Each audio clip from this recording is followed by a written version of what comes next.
first. I think some people might have been having problems with the finish of the arm and guillotine from that position. So we're going to start with AJ seated, right, in approaching this position. I'm going to start with the bottom part of the body first. So bring yourself down here. Don't do this. Okay, try to stay out of that habit even if you're tired. Bend your knees, sit yourself down. Okay, even if he grabs a foot and I have to go down, at least I can go somewhere on my own terms.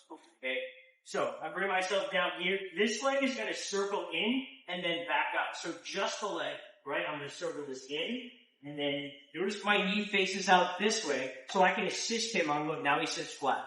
Okay, that's the first part of how that works. The other two are my X angle. So when I come in here, I push in the same direction, and I'm going to go for the knee. And not only am I going to lift it, but I'm going to lift it, and I'm going to try to push it down a little bit, because he's going to help me in the fight if I do that, right?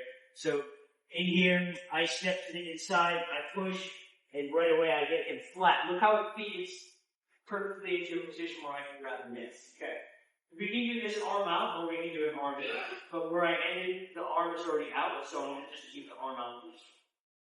When you sit, I'm going to try to do this as slow as I can. First thing, like we did the standing guillotine before, I want to take this hand and I want to pull into the bend of my arm like this into my hip and take out the slack. I'll be nice right underneath.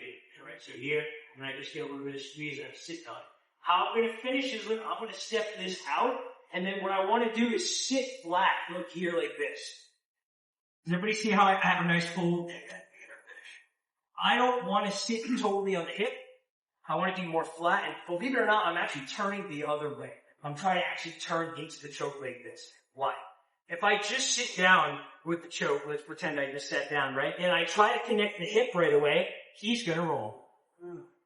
And because it's an arm out guillotine, we're just going to be in a front headlock chase, right? I don't have the arm underneath.